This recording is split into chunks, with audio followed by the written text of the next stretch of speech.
Hi, my name is Jerry Thomas, and I'm a construction loan officer here at Cranbrook Loans.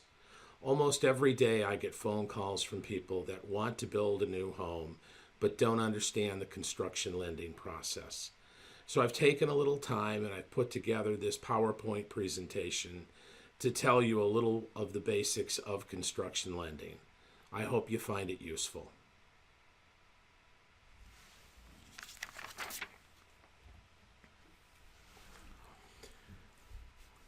So the first thing you need to understand about construction lending is that this can be done one of two ways, with a single close loan, or you can do a two-time close loan.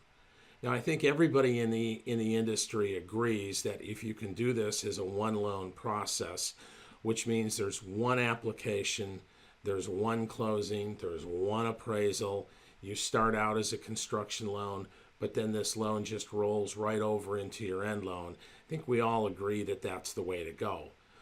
But not everybody can do a single close. If you're going to be an owner builder, you're going to have to do a two-time close, which means you're going to have to get a construction loan from a construction-only company, and then when the home is completed, you're going to have to refinance that loan into an end loan.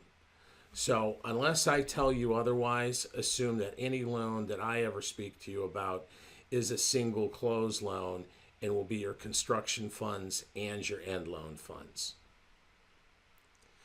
So the qualifications for a conventional construction loan are a little tougher than a purchase or a refinance loan.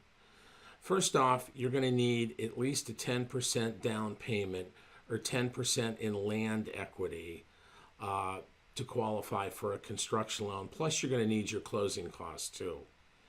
Minimum credit score on a conventional construction loan is going to be somewhere between 680 and 720, depending on your equity, down payment position, and what lender we put you through. If you've had past credit issues, such as a bankruptcy or a foreclosure or short sale, you may have to wait anywhere from 4 to 7 years before you can close on this loan. And your debt to income shouldn't exceed 43% of your gross monthly income. So that's your total house payment plus all your other credit obligations. Plus, if you're not planning to sell your current home, if you own your current home and you don't plan on selling that home until your new home is completed, we're going to have to include that payment in your debt to income ratios. Now, if you don't qualify for a conventional single close construction to perm loan, then you may qualify for an FHA or VA program. First off, the down payments are much lower. FHA only requires 3.5%. VA is no money down. You still need your closing costs, though, along with that. And the minimum credit scores are just 620, although a 640 would be better. There's slightly better programs available if you have a 640 credit score. The really great thing about these programs is if you have had a past credit issue like a bankruptcy or foreclosure or short sale, you don't have to wait 4 to 7 years. It's just a 2 to 3 year waiting period. Do keep in mind that the government programs, the FHA and the VA, are only for principal residences. So what kind of home can you build? Well, if you're building a single family home that's going to be your primary residence, and the home is either site built or a modular home, meaning that it's built to the state building code, then you're going to be eligible for a minimum down payment program, whether it's conventional, FHA, or VA.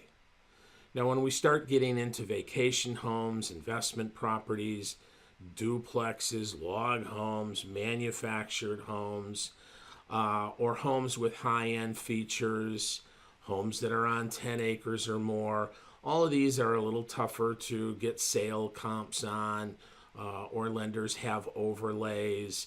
So you're going to need probably a little bit more than a minimum down payment. You might need, say, a 20% down payment to do some of these homes. And then there are homes that are just so atypical for areas. Things like pole barn homes, container homes, triplexes or quadplexes, concrete homes. You may not be eligible for any kind of standard financing on that. We may have to go out and find a very specialized lender to help you with those types of projects, or financing just may not be possible on those homes. Give me a call and we can discuss those types of homes. So the application and closing process, there's a lot of similarities and a lot of differences between construction loans and purchase loans. To start, the documentation that we collect is pretty much the same, whether it's a purchase, refinance, or a construction loan. We're going to document your income. We're going to want to see bank statements. We're going to run a credit report. It's a little different on a construction loan because we're going to need 2 purchase agreements. We'll need one for the property if you're buying the property, and then we'll need a contract with your builder for the home that you're going to build, along with the plans and specs. The appraisal on a construction loan is done a little differently. It's done off of those plans and specs that you give us. Obviously, there's no existing home there for the appraiser to go see, so the only thing they're going to know about the home you're building is by the plans and specs that we give them. They'll go out and visit your lot. They'll finish up the report. And on the bottom of the report, they're going to check a little box that says subject to completion, which means at some point after your project is done and your C of O is issued, they're going to have to come back out and say, yes, they did build the home that they sent me the plans and specs for. Now, with a construction loan, we're going to have to get your builder approved by the lender. And these types of loans take 45 to 60 days to close. Normally on a purchase deal, we can do that in 30 days or less, but there's a lot more moving parts with these loans, so they take a little bit longer. And finally, at closing, you will need to go ahead and bring any down payment funds that you were planning on bringing in or required to bring in. And all of this happens before we do any work on the property. So let's talk about after closing, the construction phase. It's very important that you or your contractor don't start any work on the property until we close on the construction loan. Once we close, your builder is going to be paid via a draw schedule that we all agree to. The first draw is typically for the foundation. So the builder will go out, they'll do any lot clearing that they need to do, any rough leveling of the ground, they'll dig for the foundation, and then they'll put the foundation in. And then at that point in time, your builder is going to submit sworn statements and waivers of lien attesting to who's been paid and who hasn't been paid. The appraiser's going to come back out to the property and say, yep, the foundation's done. I don't see any red tags here from the building department. And then, again, per the draw agreement, the bank is going to go ahead and issue a check to the builder and subcontractor for the work that's been done up till that point. Now, during this construction phase on a conventional construction to perm loan, you're not going to have a fixed monthly payment. You need to think of this as a line of equity, and it's paid back like a line of equity. You're just going to get a bill once a month just for the interest, just on the funds that you have used. Now, the FHA VA program is a little different because in a fashion, we roll in those interest payments into the loan amount. Now, when the project is completed, that great day, the project is done, the certificate of occupancy is issued, and the builder has requested their final draw.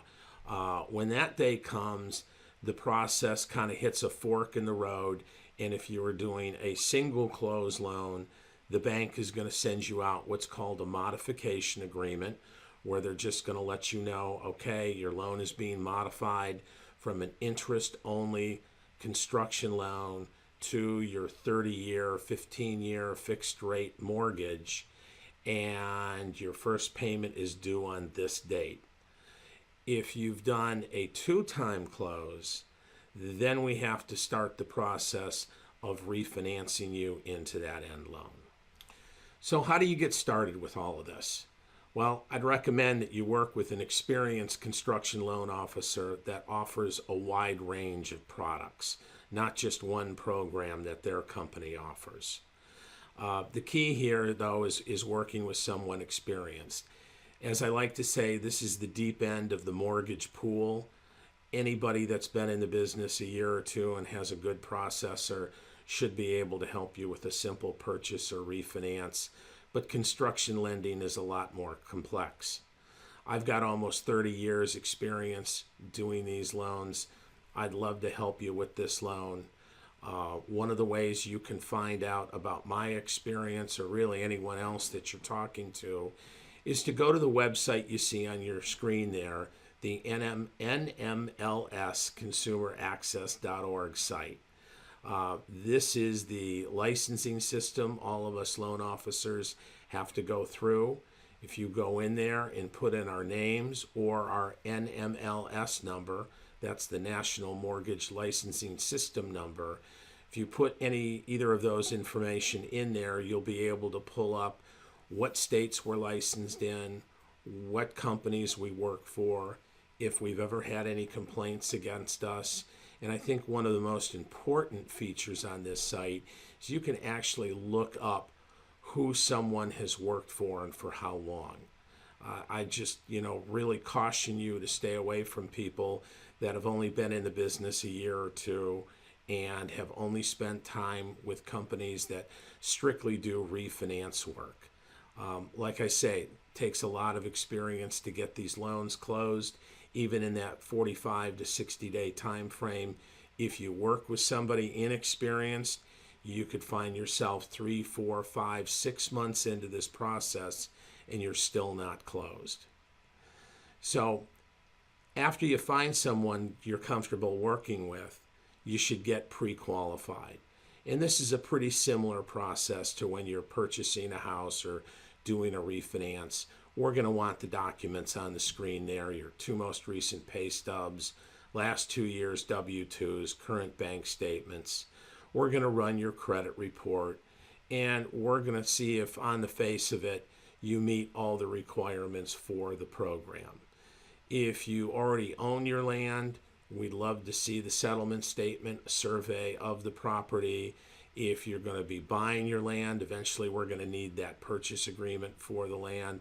And we'd also like to get some kind of idea as to what kind of home you're going to build. Or if you've got your agreement for the home already, that's great, that's perfect. Send that in to us along with the plans and specs for the home. I want to give you just one last note here on your land. If you purchased your land with a realtor, great, fine, you should be all set to go. But if it was a private sale, if it was a tax sale, if it was gifted to you, or if it was split off from another piece of land, please let me know, or whoever you're working with, let them know as soon as possible about this. There might be additional steps that are going to be required to perfect your ownership of the property. So thanks for listening. I hope you found this helpful. Love to do business with you. So if you have any questions or you want to get pre-qualified, my information's on the bottom of the screen here, and I hope to hear from you soon.